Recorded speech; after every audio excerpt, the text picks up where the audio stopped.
अस्सलाम वालेकुम नाज़रीन, हमारी नई वीडियो में खुश आमदीद। नाज़रीन, आज की वीडियो में हम दो टॉपिक्स पे बात करेंगे और मुझे लगता है कि इन दोनों टॉपिक्स के बारे में बात करना बहुत ज़रूरी है। पहली बात ये कि आप इन दोनों ही टॉपिक से बहुत ज़्यादा वाकिफ़ होंगे, क्योंकि सोशल मीडिया पे इन दोनों टॉपिक्स के बारे में बहुत ज़्यादा बात हो रही है। और इन दोनों टॉपिक्स पे राय देना इसलिए ज़रूरी है कि क्योंकि यहाँ पे नौजवान जो नस्ल है वो ज़रा सी कंफ्यूज है कि इस जगह पे साइड किसकी लेनी चाहिए। तो नाज़रीन, हमारी जो पहली टॉपिक है वो है नासमझी।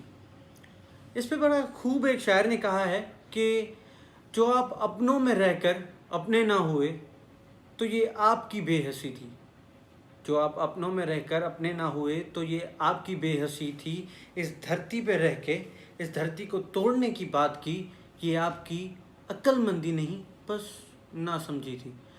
जी हाँ नाज़रीन, एक मौसूफ ने कुछ दिन पहले कहा था कि सिंध 2 हैं, बस ऐलान होना बाकी है। तो मैं इस बात को ज़रा सा कंक्लूड करना चाहूँगा कि पहली बात तो सिंध 2 नहीं है, और जो ये तफरक पैदा करना चाहते हैं, ये जो फ़र्क पैदा करना चाहते हैं सिंधी और मुहाजिर का, तो ज़रा सी बस एक कॉमन सेंस की बात है कि मुहाजिर वो होता है जो सफ़र करके आता है, एक जगह से दूसरी जगह पे सफ़र करता है और दूसरी जगह पे पहुंचने के बाद अपनी रहाइश अख्तियार करता है। लेकिन यहाँ पे ऐसा नहीं है। जो वहाँ पे उस धरती पे पैदा हो जाए वो उस धरती का ही होता है। बेशक 1947 वाले टाइम में जब पाकिस्तान आज़ाद हुआ, कुछ लोग वहाँ से सफ़र करके आए, इंडिया से सफ़र करके आए पाकिस्तान, और सिंध में उन्होंने बसेरा किया। सिंध में बहुत सारी जगहों पे, कराची, हैदराबाद। लेकिन यहाँ पे आने के बाद वो मुहाजिर रहे बेशक, लेकिन फिर अब जो नस्लें हैं, जो अब नस्ल चल रही है, वो यहाँ की ही पैदाइश है, सिंध की ही पैदाइश है। तो वो तो मुहाजिर नहीं है, क्योंकि वो तो इस धरती के बच्चे हैं, इस धरती पे पैदा हुए हैं, और वो भी उसी तरह इक्वली सिंधी हैं जैसे यहाँ के पहले सिंधी थे, जो यहाँ के पहले ही रहवासी थे। लेकिन हज़ार बातों की एक बात, ये तफर्क पैदा करने वाले होता कोई कौन है? और ठीक है, अगर ये तफर्क पैदा ही करना चाहते हैं आप, तो ज़रा सा एक मिसाल, छोटा सा मिसाल ये है कि हुजूर पाक सल्लल्लाहु अलैहि वसल्लम मालिक दो जहां भी जब मक्के से मदीने तशरीफ़ लाए, तो कुरान शरीफ में जो आयतें नाजिल हुई उनको मदनी आयतों का दर्जा दिया गया। और ख़ुद हुजूर पाक सल्लल्लाहु अलैहि वसल्लम मदीने की मोहब्बत में बहुत सारी बातें कहते थे।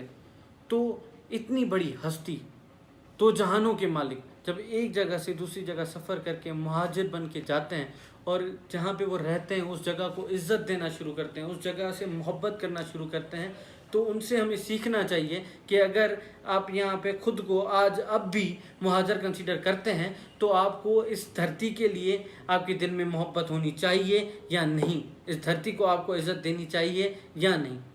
और इज़्ज़त देने वाला, इस धरती से मोहब्बत करने वाला, इस धरती को तोड़ने की बात कभी नहीं करेगा। मैं इस बात पे आज भी अड़ियल हूँ और 100 साल बाद भी अड़ियल रहूँगा कि यहाँ पे पैदा होने वाला हर इंसान, सिंध पे पैदा होने वाला हर इंसान सिंधी है। और मेरा ये ईमान है कि यहाँ पे जो इस धरती पर रहेगा, इस धरती की तासीर इतनी मीठी और इतनी ठंडी है कि वो इस धरती से मोहब्बत करना स्टार्ट कर देगा।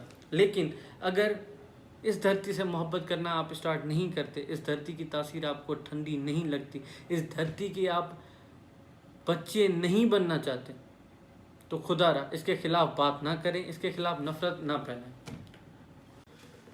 नाज़रीन, दूसरी टॉपिक जिसके बारे में हम बात करने जा रहे हैं वो है जस्टिस, और इसे ऐसा नाम देते हैं कि इंडिपेंडेंस ऑफ टॉक, बात करने की आज़ादी, हक मांगने की आज़ादी, जुल्म के ख़िलाफ़ आवाज़ उठाने की आज़ादी। जी हाँ नाज़रीन, एक ब्रिचुअलाइज्ड मर्डर केस जिसका वीडियो सारी दुनिया ने देखा कि that was a ritualised murder case, the murder case of Irshad Ranjhani. सारी दुनिया ने देखा कि उसे कैसे कत्ल किया गया। उसके पीछे सर्कमस्टेंसेस तो कंट्रोवर्शियल थे, लेकिन उन्हें कत्ल करना और उसके बाद जो सर्कमस्टेंसेस बने उससे सारी दुनिया वाकिफ़ है। उसके लिए आवाज़ उठाने वाले शख्स यानी मुश्ताक सर्की साहब को कैद किया जाता है, उन पे गलत इल्ज़ामात लगाए जाते हैं, बेबुनियाद इल्ज़ामात लगाए जाते हैं और उन्हें कैद किया जाता है सिर्फ इसलिए क्योंकि उन्होंने बात की। بات کی ظلم کے خلاف، بات کی ناحق کے خلاف، اور ان کی بات کرنے کی سزا یہ بنی کہ انہیں آج جیل کی سلاخوں کے پیچھے ان کو اپنا وقت گزارنا پڑ رہا ہے۔ کیوں؟ کیونکہ وہ ایک طاقتور شخص کے خلاف لڑنے چلے تھے، اور پاکستان کی انڈیپینڈنس آف ٹاک تو اتنی اچھی ہے کہ جو بھی حق کے خلاف لڑے گا اسے سلاخوں کے پیچھے رہنا پڑے گا۔ ایسا کیوں ہے ناظرین؟ کیوں ایک حق کی بات کرنے والے کو، ایک سچی بات کرنے والے کو ہمیشہ پاکستان میں سلاخوں کے پیچھے رہنا پڑ رہا ہے؟ کیوں؟ کیونکہ وہ حق کی بات کر رہے ہیں۔ اور اگر یہ آزادی ہے، یہ انڈیپینڈنس ہے، تو میں لعنت بھیجتا ہوں ایسی آزادی پہ کہ حق کی بات کرنے والے کو، صحیح بات کرنے والے کو، ایک سوشل میڈیا انفلوئنشل کو، ایک ایسے انسان کو جس کا تعلق میڈیا سے ہے اور وہ اپنی بات رکھنا چاہتا ہے دنیا کے سامنے، وہ حق کے لیے لڑنا چاہتا ہے، تو اسے سلاخوں کے پیچھے رکھا جائے گا۔ میں آج ہماری ویڈیو کے ذریعے مشتاق سرکی صاحب کو سلام پیش کرتا ہوں کہ انہوں نے حق کے لیے آواز اٹھائی، اور اسی کے ساتھ ساتھ میں اپنے ناظرین کو، ہر ویور کو یہ کہنا چاہتا ہوں کہ انسانیت کے ناطے، صرف اور صرف انسانیت کے ناطے دیکھا جائے تو ایک بروچلائز مرڈر کیس، اور اس پہ جس نے آواز اٹھائی اس کے ساتھ بھی اتنا ظلم، تو اس کے خلاف ایک پڑھے لکھے انسان کو اس پہ یہ فرض عائد ہوتا ہے کہ وہ بات کرے، اور میرے ساتھ ایک ہیش ٹیگ چلائیں، جسٹس فار مشتاق سرکی صاحب۔ اور ناظرین، آج کی ویڈیو کو یہیں پہ اختتام کرتے ہیں، اور اجازت دیں۔ سن سلامت، سات سلامت۔